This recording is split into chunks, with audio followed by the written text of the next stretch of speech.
Good afternoon. My name is Andrea Tóth-Mészáros, and the topic of my PhD project is investigating the efficacy and safety of adaptogens. I'm a pharmacist, a first-year PhD student, and I also work as a pharmacovigilance associate for a pharmaceutical company. My supervisor is Dezső Csupor, and my scientific methodology supervisor is Gana Garma. My vision is making the best of applying adaptogens in the evidence-based medicine, and my mission is investigating the mechanism of action and clinical efficacy of these substances. In the upcoming few moments, I'm going to introduce you three of my ongoing projects. Developing them is my specific goal for the near future. The first project's title was Investigating the Effect of Adaptogens on Stress. As we already submitted a paper on this project, I will introduce this very briefly. And the clinical question here was if adaptogens have an effect on the cortisol pathway and on the stress level. We investigated this on healthy adults perceiving mental stress, and we compared the effect of the adaptogens to the effect of placebo, and the clinical implication was to provide pharmaceutical therapy in stress management with a rebalancing characteristic. Our original intention was to provide a comprehensive statistical analysis of the effect of several adaptogens in the given context. Because of the lack of data and because of the diversity of the data given, we could not fulfill this intention. So at the end, we provided a systematic review based on a qualitative assessment using the data of 25 RCTs, reporting on, in total, 9 different adaptogenic plants effect. And our main result was the statistical analysis, which was of the effect of 8 weeks or 2 months Vithania somnifera treatment. We based this assessment on the results of 5 RCTs. And here we found that the cortisol level in the intervention group decreased by 3.27 microgram per deciliter compared to the placebo group, and that the stress level on a scale from 0 to 40 decreased by 6.01 points in the intervention group compared to the placebo group.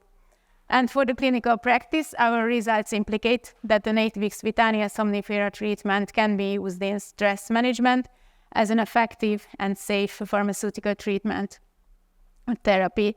Of course, still further investigations are needed. We already submitted the article to the Journal of Functional Foods, and a few days ago we got a response from the reviewers, and there seems to be a good chance to get this article published in the near future. The second topics project is investigating the effect of a single-dose rhodiola rosa extract on cognitive functions in a stressful situation. This is a protocol for a randomized double-blind placebo-controlled trial. We find this topic relevant because performance anxiety, or by other name, stage fright, makes life difficult for many talented people as it impairs their cognitive performance and their feeling of general comfortability in front of an audience. And we would like to investigate if a single-dose rhodiola rosa extract can improve these complaints. Rhodiola rosa is one representative of the many adaptogenic plants. So this also has the characteristic of being able to support the body during the stress response, and based on several studies, presumably it also works as a stimulant, so supports the body during acute stress. As an over-the-counter drug, it is available also in Hungary and in Europe-wide. 200 milligrams rhodiola rosa extract tablets, and no innocuous side effects, no remarkable innocuous side effects have been reported until now in connection with its use. And very exceptional for a stimulant. In a study, it was found to improve sleep quality.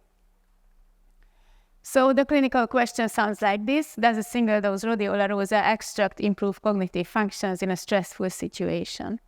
We will investigate this on healthy adults.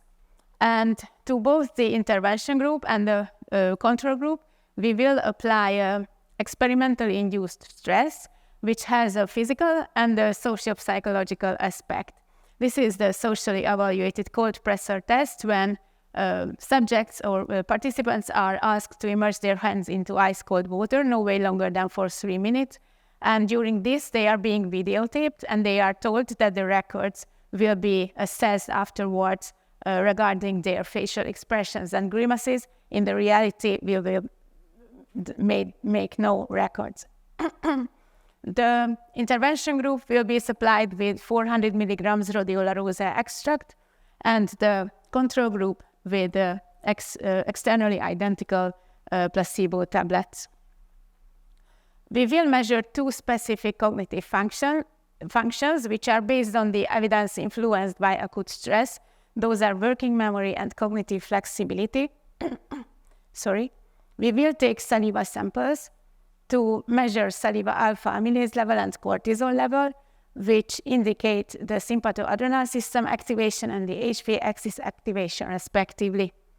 Furthermore, the patients will be asked to fill out a widely used questionnaire, the positive and negative affect schedule, to assess their subjective stress perception, the feeling of stage fright. The next day, the participants will be followed up, and we will ask them to provide information regarding any possible adverse events experienced since the administration of the intervention. The sleep quality will be of special interest. The follow-up will happen via email or phone call. The clinical implication is to provide an overall beneficial medical treatment in stage fright. We already designed the time schedule for the assessment. This will be a 1-appointment study which will last no longer than 2.5 hours. And we will take outcome measures at 3 different time points: at the baseline, after stress without intervention, and after stress with intervention. And there will be 60 minutes needed for the intervention to reach maximum plasma concentration. Our third topic's title is Investigating the Neuroprotective Effects of Adaptogens. This will be an assessment based on animal studies. We find this topic relevant because neurodegenerative diseases are a huge burden not only for the patients, but for their families and for the whole society, considering the healthcare costs and the lost manpower. There is a measure, disability-adjusted life years, which expresses this burden quite well. And according to the data of the WHO in 2019, stroke with its consequences was the 3rd on the list of top 10 causes of disability-adjusted life years globally. The different processes which lead to the different neurodegenerative diseases cannot be absolutely distincted. So the inflammation, oxidative stress, apoptosis, necrosis, mitochondrial dysfunction, and protein misfolding might all play a role in the different processes which lead to the different neurodegenerative diseases, to the chronic ones and to the acute ones as well. And adaptogens have been found to support the central nervous system in its restorative processes by downregulating the biochemical participants of the destructive processes and by upregulating the repairing ones.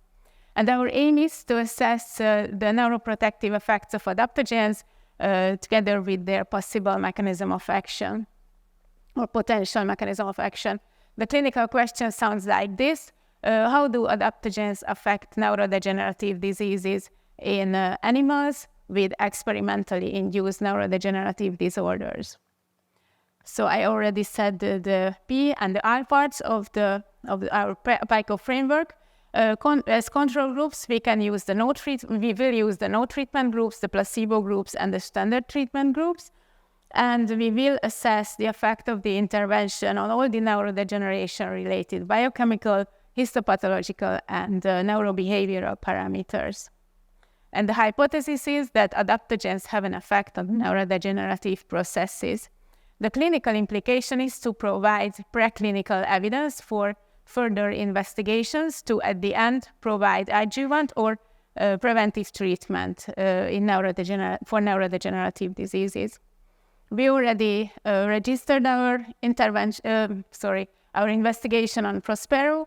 The systematic search has already been conducted with the depicted search key, and now we are working on the the title abstract selection. So we plan for this year to submit both of the papers on both of our ongoing projects. And the quote I would like to share with you again is that if love makes human world go round, intracellular calcium makes the same for cells. Thank you for your attention.